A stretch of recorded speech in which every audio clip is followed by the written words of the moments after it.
Hey, what's happening, guys? Good morning, everybody. You guys have tuned into Rules for Rebels. Today is Thursday, April 6th, 2023. We got another one of these rundown videos for you guys. Today, we're going to be sharing some business stories. We're going to be talking about how markets closed yesterday, talking a little bit about crypto. I got a YouTube channel recommendation, an interesting channel I recently found that you guys may be interested in checking out. We got an article from the San Francisco Gate titled "Google Will Have to Be More Frugal as Executives Say Resources Are Finite." Google is cutting back a lot of these lavish perks that Google specifically kind of started, but that have become well known in the tech industry. A lot of these perks are going away. These companies have to buckle down and make some money, be more efficient. We got a Virginia YouTuber who was shot doing a prank. We got an article from MarketWatch titled "We Are Going to See Parts of the Economy Break. Recession Fears Move Back to the Forefront of Markets." Watched an interesting video from the Real Estate Mindset yesterday. He was down looking at new home builds in Houston, and he was seeing some builders were cutting prices $70,000 to $100,000, over 14%, and some of the home builders are willing to buy your rate down to 3.875%. Mortgage rates are probably just under 6% now. I haven't checked in a couple days, but it would cost a heck of a lot of money to buy that many points and buy your rate down that low. We have the FHA greenlighting 40-year mortgages, and we're going to be touching on the top 10 cities that most people left in 2022, as well as a number of other stories. So that's what we're going to be getting into in today's video. Before we get started, shout out to the sponsor of today's video, SporeStore.com. Link will be in the description box below. SporeStore.com sells mushroom growing supplies. If you want to grow morel mushrooms, pink oyster mushrooms, yellow oyster mushrooms, they sell the mushroom spores as well as kits for you to grow them. And if you are into I can never say that word, microscopy, examining or studying things under a microscope, they also sell psilocybin mushroom spores like B+, and golden teachers that you can buy and study under a microscope. They offer fast shipping and 100% customer satisfaction guarantee. So check them out, link in the description box below. I hadn't had this in my notes, but I just happened to see this story right before I was getting ready to make this video, and I just had to share this story. In a video earlier this week, I forget whether it was a day ago, 2 days ago, we had talked about how Bud Light was using popular TikTok influencer Dylan Mulvaney, who's like a trans activist and trans influencer. They had put her face on a can of Bud Light, and people were kind of up in arms, and we kind of talked about, it's kind of odd that like a very kind of blue collar masculine brand, Bud Light is drunk by mechanics and NASCAR fans and kind of very like masculine kind of blue collar men, and it's weird that you would use really any TikToker period, but especially a trans activist TikToker to sell a blue-collar beer. Maybe they're trying to bring in a younger audience, who knows. But a lot of people were kind of up in arms over that. Well, now feminists are angered and raging that Nike has chosen Dylan Mulvaney, a biological man who is a trans woman, I guess, to be the spokesperson for their new line of sports bras. It isn't weird, right? It started out, okay, well, we'll have some trans people, some biological males competing against females in sports. People are very kind of divided over that issue, but it kind of started off as that. More recently this year, we've had a number of Women of the Year awards won by biological men. I can see how women take this as a slap in the face. We kind of had a funny meme for yesterday's video. It was trans women aren't just women, they're better than women, and it showed a trans woman like dominating like three women in some sport. I'm not really sure what sport it was from the image. But now we have Nike is angering feminists. This article comes to us from the Daily Mail. Nike angers feminists after choosing controversial trans influencer Dylan Mulvaney as the face of its new sports bra, days after Bud Light was slammed for putting her on a can. And, you've probably heard the term clown world. Like, the whole world is a joke right now. This almost seems like it would be a parody or a joke, but this is completely serious. And this article from Daily Mail has some comments from women. We have a woman here, Ada Lulk, said, "I really used to enjoy Nike as a brand, but I will never wear another shoe from them after they featured Dylan Mulvaney as their new ambassador for women's clothing. When will these brands understand that women do not want men dressing up as them to advertise their products?" There was another makeup company recently that used a trans woman as their spokesperson for a lipstick line. We got Catherine, USMC. I've seen Dylan Mulvaney is the face of Maybelline, the face of Bud Light, and now the face of Nike. Women are losing sports, our own makeup, shitty beer, and now clothes. We don't have rights over our bodies, but trans people do. Obviously, women are upset about this, and it's just kind of I think she was also the spokesperson for Crest, a deodorant line, and Survey face cleaner. Very, very odd. It's very clear that the general public, doesn't want this, doesn't like this, and companies continue to shove it down people's throats. And I saw a funny meme the other day. The meme was something along the lines of, it was kind of a cartoon person, and it said, oh my gosh, I'm so oppressed. And in the background was like literally every major U.S. company and brand with a rainbow logo or a trans logo. And it's kind of funny how trans as a people are quote unquote, the most oppressed group out there, when every corporation is celebrating them and giving them deals, and trans men or trans women are the woman of the year. Yet this is the most trampled on group in the country. I'm not going to go too much more into that. Let's start off with where the markets closed yesterday. The Dow closed up 80 points. The NASDAQ closed down 0.14%. The S&P 500 closed down 0.25%. Most top crypto coins are trading down about 2 to 3% on the 24-hour chart. Dogecoin in recent days had surged over 25% after Elon Musk changed the Twitter logo to the Dogecoin logo, which that is still up there today. I think it's been 3 or 4 days at this point. However, Dogecoin has since fallen 14%. I think a lot of people thought maybe Elon was going to, introduce some payment system on Twitter that used Doge, or maybe Doge tipping on Twitter. We'll see if something like that comes, but because a couple days have passed and nothing has happened, Dogecoin's price is trickling back down. I do have a new YouTube channel recommendation for you guys. I checked this one out probably just within the past 48 hours. I have watched a number of his videos. The channel is called Ian Bick. I think the channel is only about 3 months old. He's done a pretty good job. He's growing the channel to, I think, about 35,000, 40,000 viewers. Really good production. He does good interviews. He's a good storyteller. Basically, this Ian Bick kid, he was from Connecticut. He wound up starting kind of like a party planning event business in his town. I think it was Danbury, Connecticut. I might be wrong on that, but I want to say it's Danbury, Connecticut. The business wound up growing really large. He was hosting teen parties. He also worked for some type of, not convention center, like banquet hall. And he had a job with them where he would get a lot of the local schools to hold their proms there, and he would kind of get a kickback or a commission on that. He was throwing these big teen parties. He was bringing in artists. I think for one of the events, he was supposed to bring in Wiz Khalifa. He was bringing in a lot of big name artists. Eventually, he kind of wound up getting into money trouble. You got a 17 or 18-year-old kid who's, got hundreds of thousands of dollars of investor money at his disposal, started buying jet skis, taking trips, going out, kind of partying with the company money, eventually couldn't pay back investors and wound up going to prison. He was featured on, I don't know if you guys ever watched Vice. Vice did that series of, I forget what it was called, but Vice did a series about teenagers who, were drug smugglers or had Ponzi schemes, whatever else. He was featured on that Vice show. He was also on an HBO show, kind of about teens who got into crime and things like that.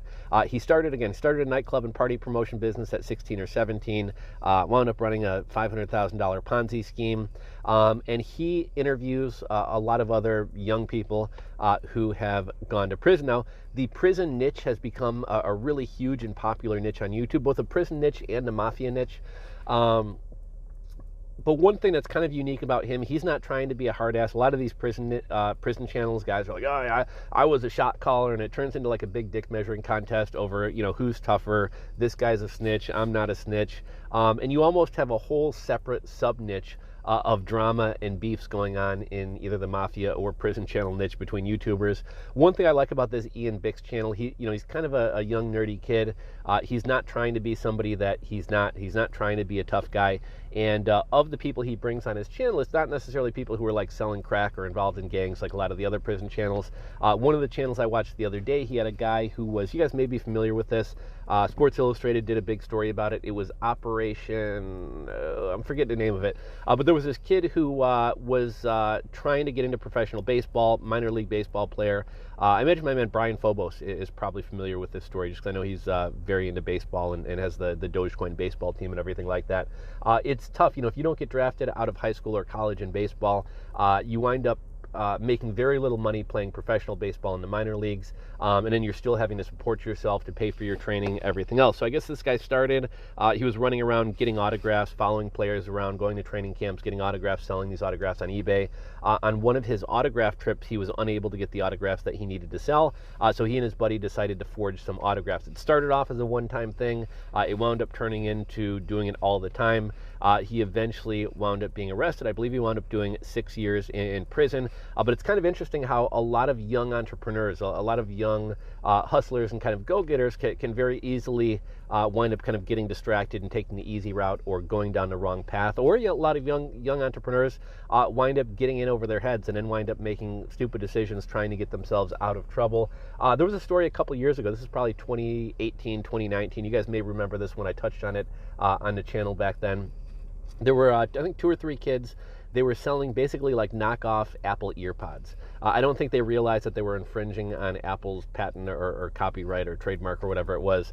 But they were selling these earpods, or had hundreds of thousands of dollars in sales coming in. Eventually, I believe Shopify Payments wound up shutting down their store because they got a complaint from Apple.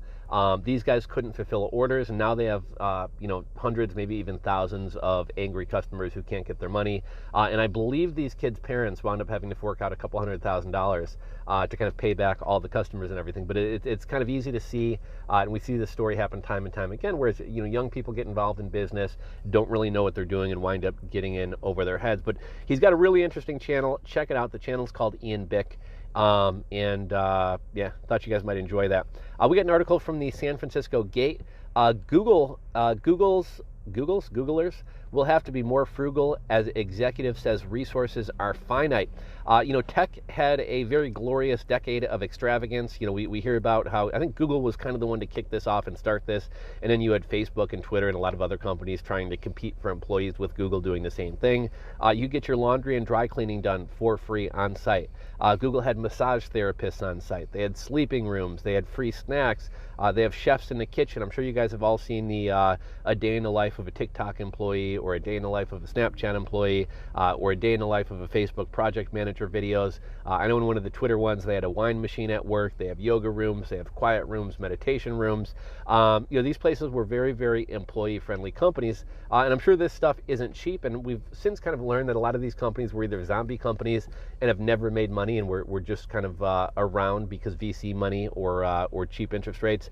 But a lot of these companies are going to have to start being efficient. Now, what Google's doing to me seems kind of stupid. Non-engineering staff are getting Chromebooks instead of real laptops.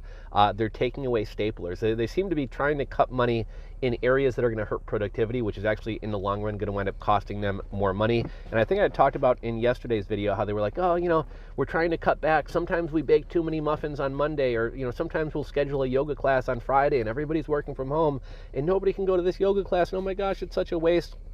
This strikes me as if you had a middle-class family who was like, oh, the father's like, oh my gosh, the economy's, headed downwards. We're in trouble. We're going to have to start cutting back. We're going to have to start being more frugal. Hey kids, pack for your, pack your bags. We're heading to Hawaii. And the wife's like, I thought we were cutting back. And he's like, we were going to go to Fiji, but instead we're going to Hawaii. We have Facebook, who's trying to cut back. They're cutting back on the laptops and office supplies. Yet they're still baking muffins. They're getting rid of some of their mini snack stations, which I believe they call micro kitchens, but they're still keeping chefs on staff. And these companies all seem to be trying to make a push to get people back into the office, yet they're cutting the shuttles and cutting a lot of the services that would make people want to come back into the office. But Facebook just seems like a huge joke to me here, giving employees Chromebooks, yet still continuing a lot of these kind of ridiculous employee benefits that aren't sustainable when there's not a ton of VC money and cheap money available.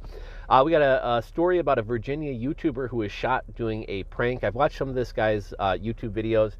Super obnoxious, kind of like attacking people in public, freaking people out in public, and then all of a sudden now he's a victim when he gets shot. I saw another YouTuber TikTok pranker a while back.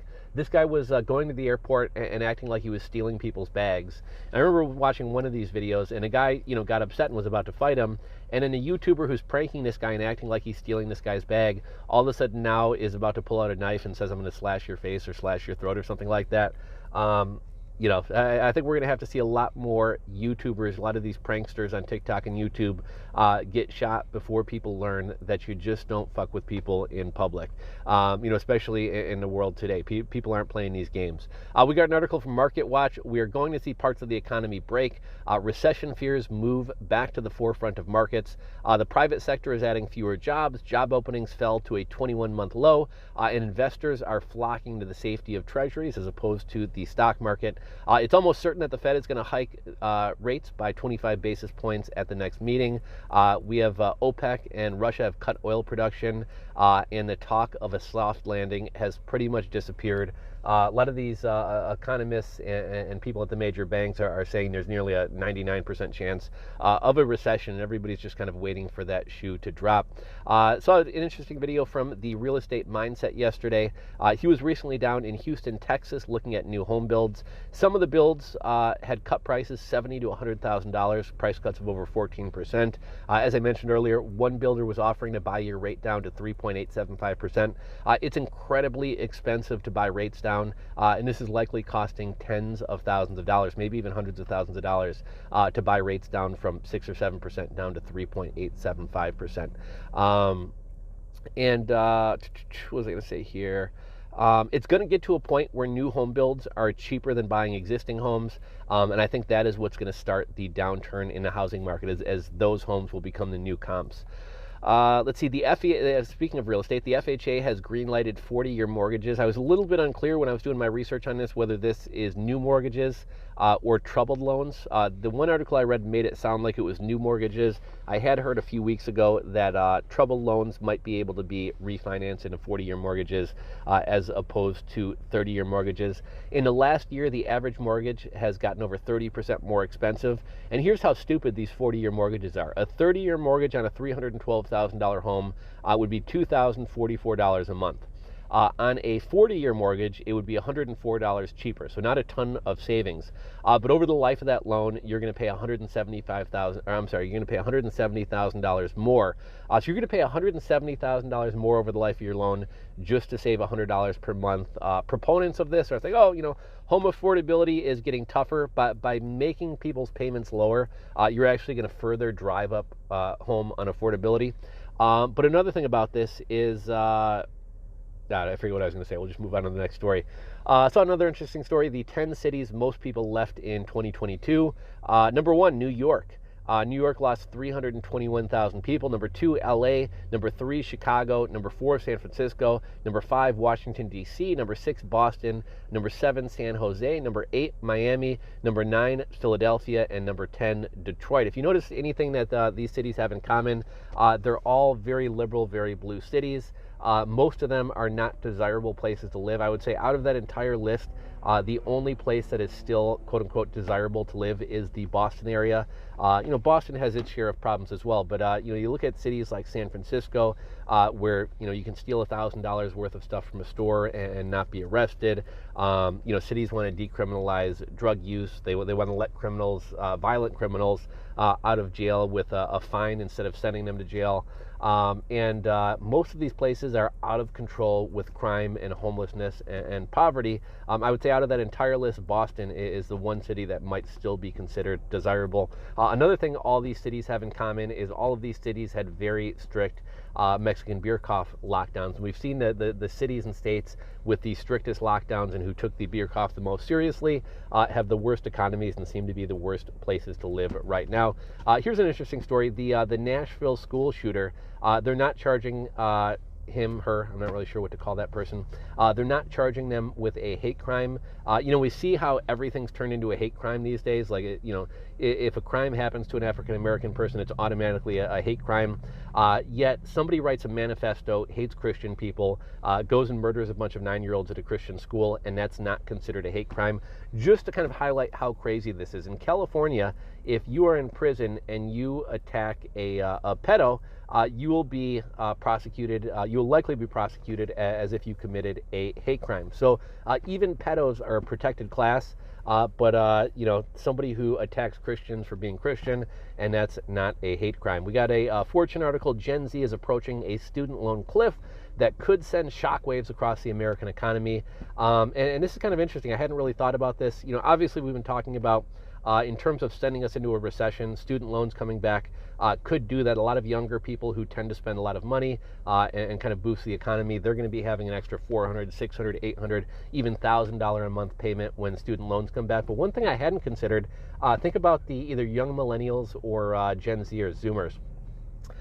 Potentially somebody is 3 years out of school, they're a couple years into their career, and they have never once had to make a single student loan payment because the student loan pause has been going on for about 3 years at this point. I believe the Supreme Court is set to give their ruling about whether Biden's student loan forgiveness plan was legal. That should be happening sometime in July or August, and payments should resume within about 60 days of that. Biden may wind up trying to extend that, but there's already challenges in the courts that he doesn't have the power to extend student loan forgiveness. And also the Mexican beer cough emergency, even though it's been over for quite a while, that officially is set to end on May 11th. The founder of Cash App, 43-year-old Bob Lee, was found stabbed to death on the street in San Francisco. He was the founder of Cash App. He was the CTO of Square, and he was the chief product officer at a crypto startup called MobileCoin. I'm not familiar with MobileCoin, but if you guys know what they do, drop a comment down below. Sad story, terrible that something like this happens. And again, people wonder why a lot of people are leaving San Francisco. I don't know too much about this guy, but I had seen a couple tweets of his where he seemed to kind of promote and support kind of the liberal utopia or craziness that is San Francisco. And so, I just kind of had the thought that, what do they say? Elections have consequences. I mean, this guy kind of supported the same kind of craziness and lawlessness that eventually wound up leading to his death. But sad story. Sorry that happened. San Francisco really needs to turn that city around. This TikTok bill that's going around really has nothing to do with TikTok. This is something, I'm not going to get too into this. It's too long of a topic to get into. But the TikTok bill is basically about censoring the internet and being able to go after people for nothing. Joe Rogan had an interesting video about it. Chicago's Mayor Lori Lightfoot is out. New mayor of Chicago is Brandon Johnson. He beat Paul Vallis. This guy was for... He defended BLM during the riots. He said it's an outbreak of incredible frustration and anguish tied to racism. So the fact that people were burning down buildings, burning down stores, tearing Chicago apart, it wasn't those people's fault. It was the anguish of racism that caused them to do it. He's also a very, very pro-union guy. Chicago has a huge problem with public sector unions, and Chicago and the entire state of Illinois has a huge pension crisis. So this man is very likely going to be bad for Chicago. Chicago is already in steep decline, and it's likely going to continue to get worse. He wants to tax businesses and wealthy residents to kind of put through his social program. Chicago already spends over $29,000 per student and has a majority of students who can't read or do math. So I don't think more money is necessarily the solution. Let's see, what else do we got here?